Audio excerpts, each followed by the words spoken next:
Hello. Hi. Happy Thursday. Welcome to everyone who's joining us either live or on our replay or coming back to watch us on another channel. Thank you for joining our mini masterclass Thursday. We are here on the second Thursday of August. It's August 8th, and we are going to be discussing how to jump back into business after hopefully you've been able to be enjoying your summer and have been maybe a little less active in your business and being able to reap the benefits of being a business owner and maybe be working outside of the business. Even if you haven't been able to do that, you may still not have been as fully engaged because your mind is kids baseball, soccer. I don't know if those are the right seasons right now, but kids sports, different activities, camping. Maybe you've been going out on the lake, or maybe you've just been having, movie night and pizza night at home and not really as ingrained in the day-to-day structure like when the kids are back in school or when it's not summertime. So because I know fully how that can just kind of mess you up getting back into the groove of things. You have to rebuild habits, you have to get back into flows, you have to kind of remember what it was like to be like in it. We've got some major deadlines coming up, so those are always a little more stressful and time sensitive, of course. And so I wanted to talk today about some strategic ways that you can get through the getting back into it easier and make your life a little easier by doing things, some simple things that will help you. So to start off, we're going to talk about strategic planning. So right now, summer's still here. Like, I know summer's not over, but we're going to blink and it's literally going to be over. Like, I just blinked and I think it's September 15th right now. So hello again. So yeah, it's going to come here before you know it. And the way we get ourselves messed up is that we think we have time. We think, oh, that's 2 weeks away. That's 5 weeks away. That's 6 weeks away. I've got plenty of time. Well, every single day that you say that, you're not taking action towards the ultimate goal or the end result. You're just putting yourself further and further behind the ball.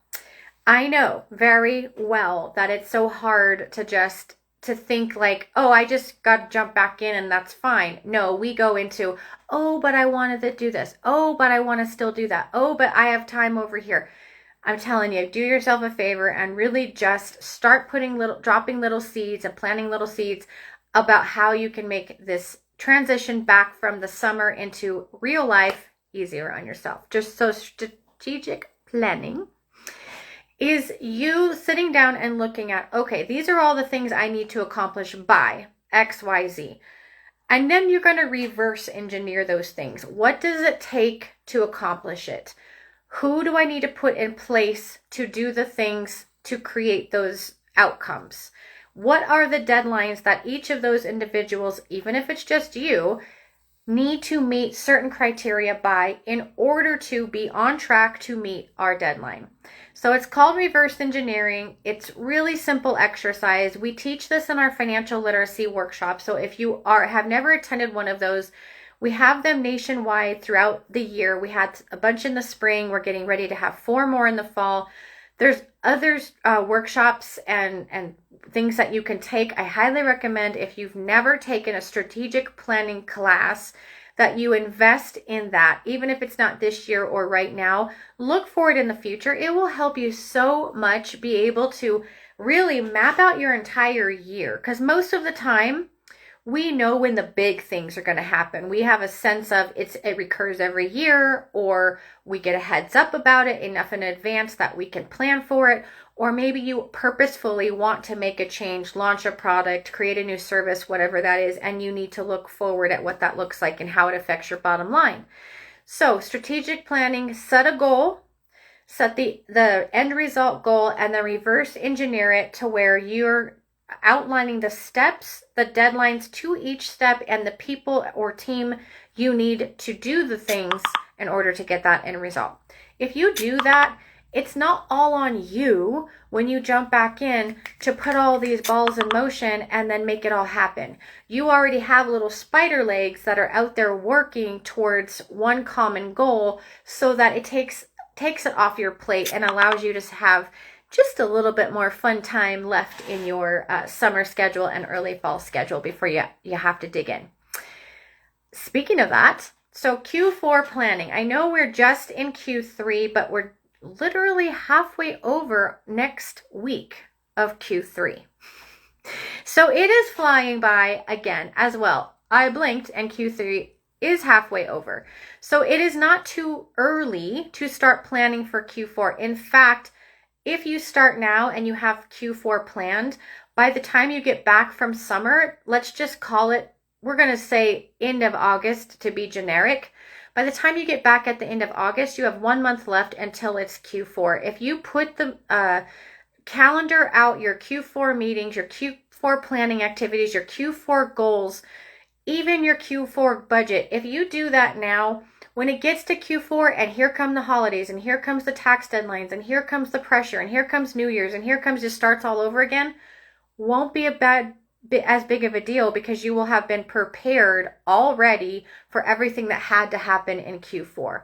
So you just keep that ball rolling in an even momentum instead of this like super fast, got to get it done, and then this, flat line during the summer. So the idea is consistency and always be looking ahead into next quarter while you're in the current quarter, so that once you get there, you're ready to go.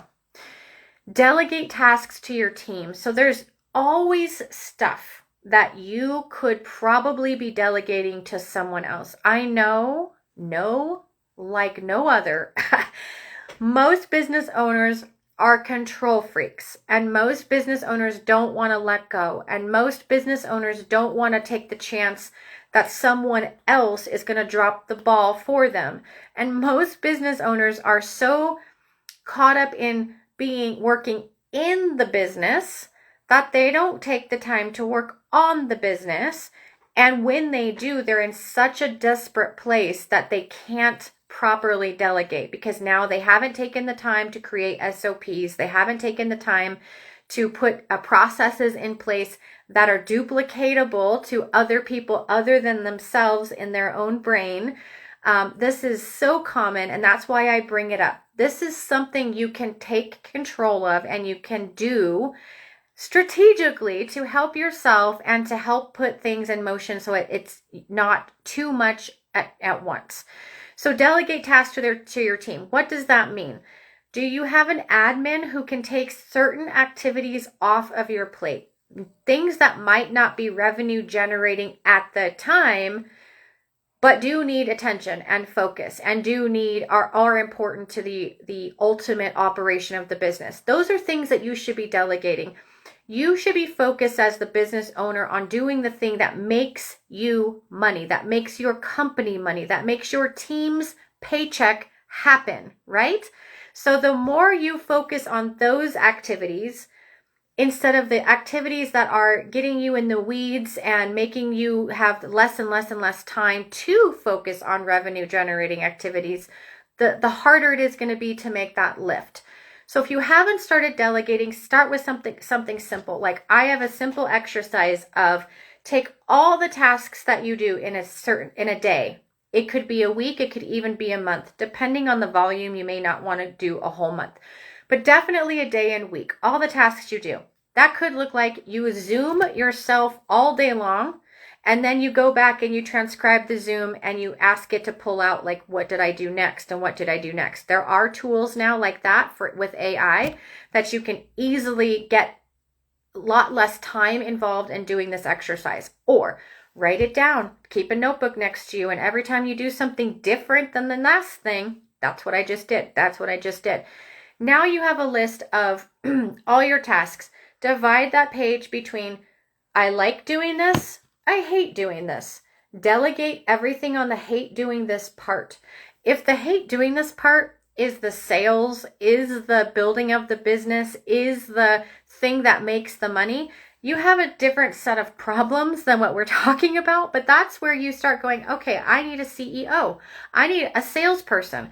I need somebody I can delegate these things I hate to, even though it's still a part of my business, my overall operations. But take those daily and weekly tasks, divide them in love to do, hate to do, delegate the hate to do first. First and foremost, get them off your plate. That will open up your capacity in your brain. Yes, you're going to have to train that person. Yes, you're going to have to review their work. And yes, up front, it's going to be a tiny bit more work unless you have put your SOPs in place as you created processes. But typically, I know it's not usually the order in which things happen. You usually get that employee that comes in and says, we need some SOPs. I'm going to take charge and I'm going to make that happen. And then they have to get it out of your brain. So that's typically how that works. And I'm well aware, happened to me as well. But if you don't have to do that, great. But now you can get those I hate to do's off your plate. Now you can divide between I love to do and I don't love it, but I don't mind it to do. That I love it, but I don't love it, but I don't mind it to do's would be the next set of delegations. You may not even delegate those for months or even a year to come, but you're starting to get an idea and you're starting to build roles around you for your team so that you can focus on one thing, and that actually ultimately frees up your time, gives you your time back, creates more revenue generating opportunities because you have the capacity to take on more when it's available to you. I personally have been through the experience where I have amazing opportunity that's in front of me and I'm so maxed out that if I take it, it's just going to be a mess. And if I don't take it, I just said no to a really big opportunity. And that is like soul crushing to me. So I know firsthand what it feels like to be having so much that you have to do that you don't have the capacity to take on big and great opportunities when they come your way. So don't put yourself in that position. Learn from Sam's mistake. I should do a mini masterclass just on learn from Sam's mistakes and tell you guys every mistake I've ever made. If you want to know that, let me know. I'll take a little poll. All right, so that's about delegating. Start with the I hate to do's and delegate from there. You'll love your life more when you get through that curve because then you're like, oh, thank God I don't have to do that. And then the half an hour, the hour, the 2 hours, the 5 hours that you spent doing those things, you're now spending doing things that you either love, that fill your cup, you're taking that time back altogether, or you're creating new things, innovating new ways for your business to thrive. All right.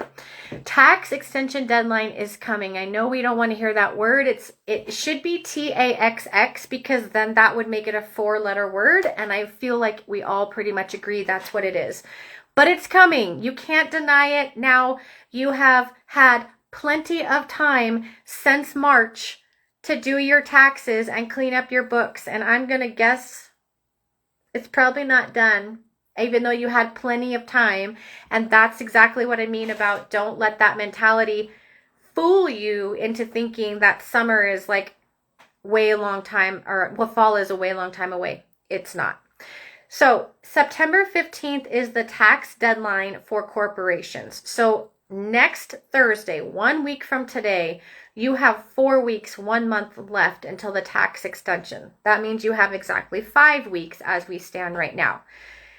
Most tax preparers that I know will not even touch your file if you give it to them anytime after August 15th because they simply can't. They are buried themselves. They are short-staffed themselves. They are dealing with volume that they can't handle themselves. So if you haven't got everything you need to do your taxes, you have 1 week to put your nose to the grindstone and get it done. If it's a bookkeeping mess that you never attended to from March or from the beginning of the year and you thought, oh, I'll just get back to it, consider yourself you're going to be late at this point in time. Just know it. You're not going to get filed on time. If you happen to magically find a tax preparer who can get you in under 4 weeks out, congratulations. That's awesome. but I'm pretty much 90% guaranteeing that won't happen. So if you can't get everything you need done in the next 4 weeks, just set your mentality to, I will probably miss my deadline.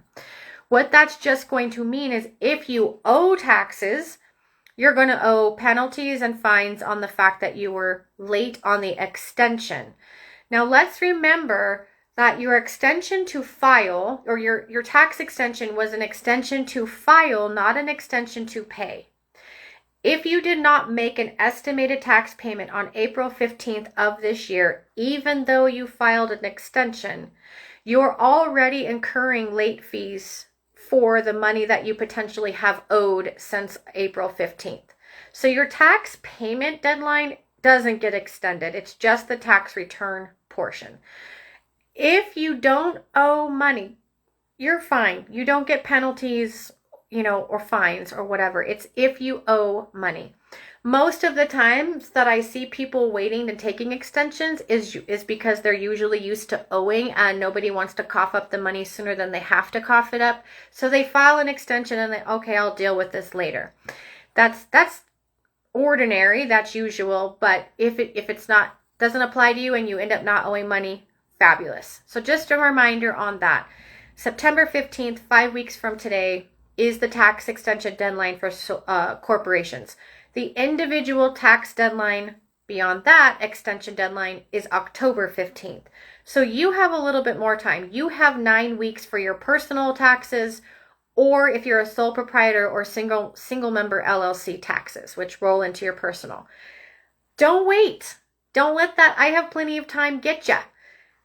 Clean it up now. Go easy and steady into it instead of this, oh my gosh, I have to get this done yesterday mentality. Because you have the heads up. You can strategically plan.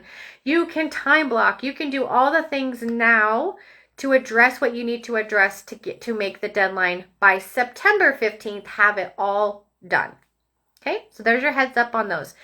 Also on September 15th is the third quarter estimated tax deadline.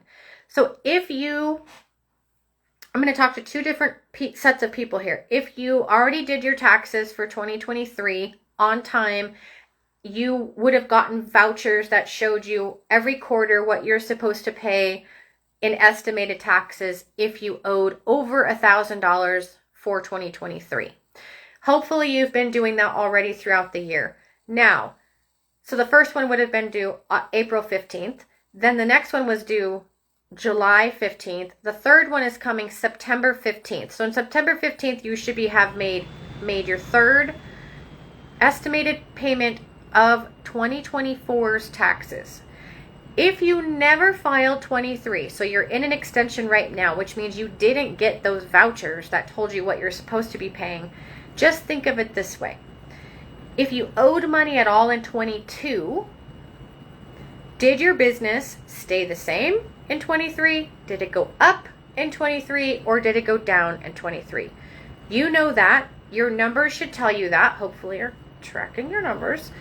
And you can base an actual estimate off of that. So if you owed more than $1,000 in 22, you were supposed to make estimated payments in 23. If you think that your taxes are going to be more than that in 23, you should have been making estimates in 23 for that. So you just take the amount that you think you're going to owe and divide it by 4. Now, I know there's like, oh, I don't know, my tax preparer hasn't told me. Oh, I don't know, my CPA doesn't have my numbers. Oh, I don't know, my bookkeeping's not done, so I'm not sure what to do. I'm going to tell you best practice, make a payment, period. Throw $1,000 at it. It's an estimate, so it does not have to be exact.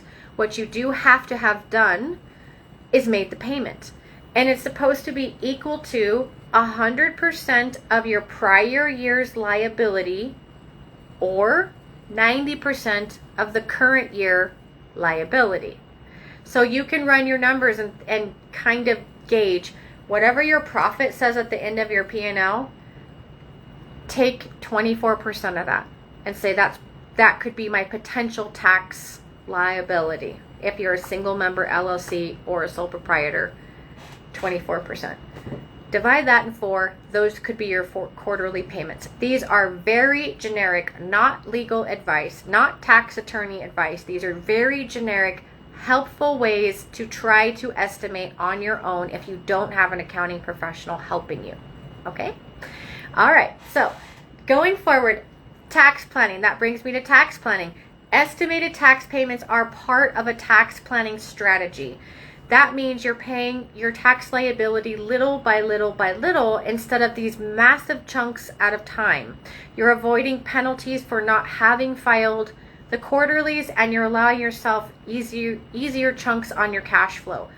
But if you talk to a tax preparer in enough time, they may be able to strategize with you on being able to lower what you have to pay in estimated to be able to put certain things into play that mean you're going to create less tax liability for next year. They may be able to tell you to hire someone, to fire someone, to purchase an asset, to invest in this, to start a 401k plan over here. They can help you keep more money in your pocket, pay less taxes, completely above board, completely legally, and you don't have to spend all your money in taxes, right? Right now, you could be severely overpaying in tax money because you're not taking advantages of tax planning strategies.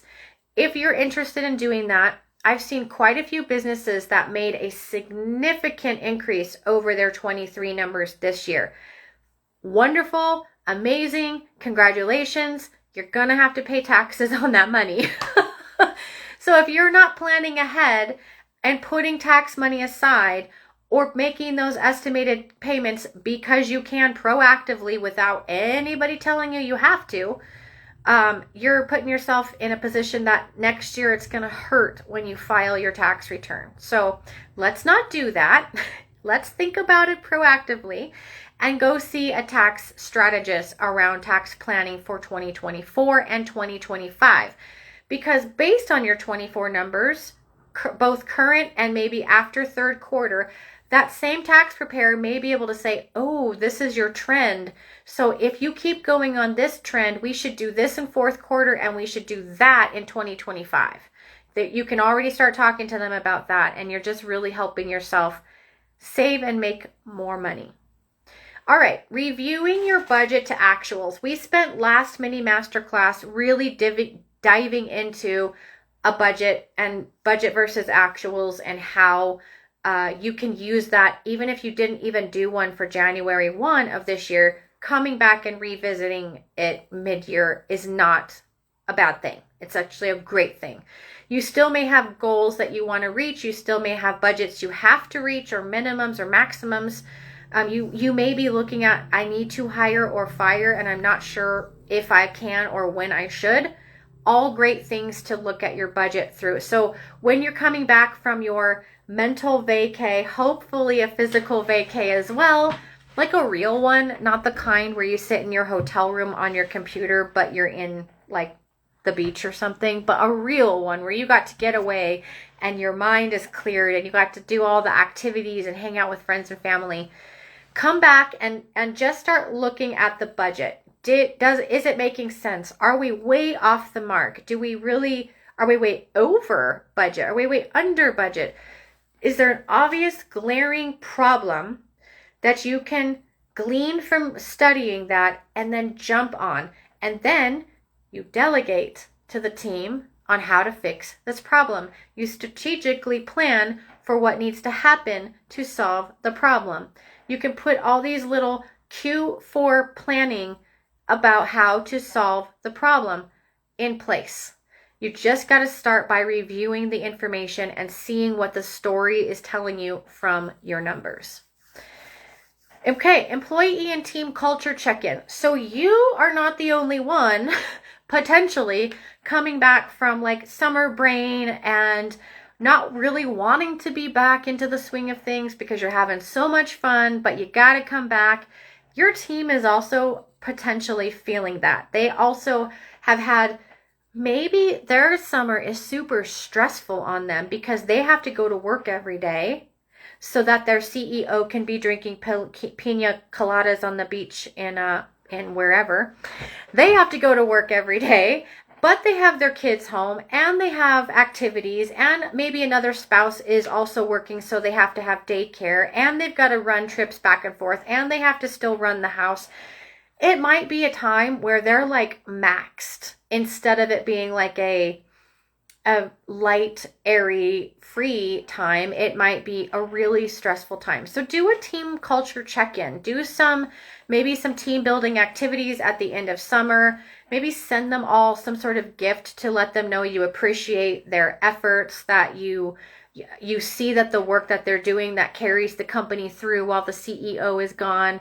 Whatever your style is, but it's important to remember, I don't know a single business, actually, I can honestly say this, a single successful business that is one person running everything. Every successful business has a team around them, whether it's a contractor, whether it's a spouse that actually can help you, whether it's an actual physical team of employees, whether it's a mentor that you lean on because you don't know what the heck to do and you're reaching out to somebody who can help you because they've been there, done that. Whatever that looks like, remember those people and honor them and show them your appreciation. I love to do everything I can when I can for my team. It's not a lot because, we're little and small, but when I know I can do something, I do it for them, and it actually makes me feel good. So maybe it's a selfish gift. There's a whole theory on no good deed is unselfish, because ultimately you're the one that also feels good about having done it. But if I can give my team days off, if I can give them gifts, if I can send them, when we have our team meetings, I try to feed them, because we don't have that office environment where you buy pizza and everybody sits down and we strategize on a whiteboard. I just try to do little things. I try to send them to events or whatever it is. Check in with your team. That was my point. Because they would probably appreciate knowing that you do see, even though you might not be around a lot, or maybe you're bogged down and so you're just hyper focused on your tasks, you need to appreciate and honor them as well. That will help with company culture. Guess what? If your employees are happy and they like their jobs and they like coming to work, and it's not something that they dread on a daily basis, they will do everything they can to keep your customers happy, because your customers pay their paycheck. So it's a great evolution. It's a great snowball effect of goodness when you take care of your team. I used to have a customer first approach, and when I very first started, because it was just me, so I would never put me in front of a customer. That was great, and that served its purpose. But the second I had a team, I quickly realized I need to put them first. And that's not a dig on my customers. And my customers are still like just a centimeter from first for me. But you got to take care of your team. That's important, especially after something that's either a really downtime or a really stressful time. Check in with them. All right. Promotions, offers, and marketing campaigns. What's coming up? Holidays are coming up. You should already be planning out your holiday campaigns, your marketing campaigns, your promotions. Do you have to buy more inventory to supply these promotions? Do you have to have more team members to support the influx in business? Do you have to have other softwares in play? Are there integrations that you need? In our world, in the accounting world, a lot of our customers use third-party applications to do their sales and lead generation and stuff. All that stuff has to eventually get into your accounting system. The more integrations, the more things you can put into place proactively in anticipation of a big influx of any kind, the easier your life's going to be. So start looking down the line for the rest of the year at what those things might entail, and get the technology up and running. Test it out. You might find that when you test it, it doesn't work. It breaks. Now you got to go back to the drawing board. You might have to find a whole nother solution because your plan didn't work. So don't wait until it's like, oh, we can launch our November campaign on October 27th. No. Don't wait. Start putting those balls in motions now. That is then part of delegation. That's part of strategic planning. That's part of the Q4 planning all of that, all in play for those things. All right, that being said, we have promotions of our own to talk about. We have campaigns of our own to talk about. All month long is our birthday month. So I don't know if you know this. You might not have been here long, or you might have never known it, but August is our birthday month. We turn 9 years old today.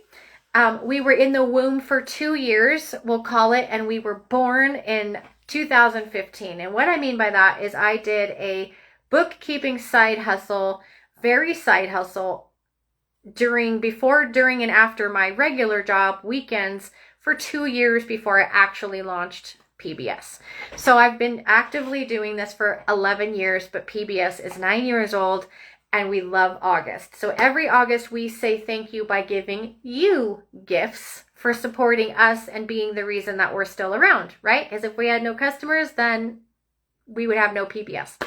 So what we're doing is every week we're offering giveaways by simply just playing along on Instagram. That's all you got to do. We're going to post some games and some interactive activities, and we're going to do some cool now and then things so you can get to know us even more. If you don't know us, some of you have been with us since day one, and trust me, we are over the moon thrilled about that. And others of you are just finding us. So we want everyone to have the same experience in August, where you can benefit from our birthday month. This week, our giveaway is actually a back to work or back to school bundle. So good timing and kind of a great segue into our mini masterclass. I would love to take credit and say that was like a plan, but it just worked out so nicely. I can't take credit for it though. So play along, go back to Instagram, tap through our stories. You'll find out all about it. And that is all August long.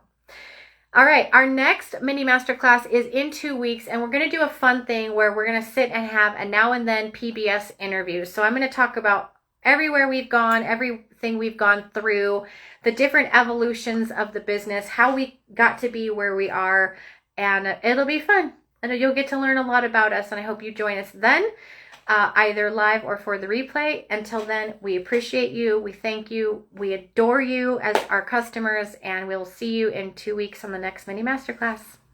Bye.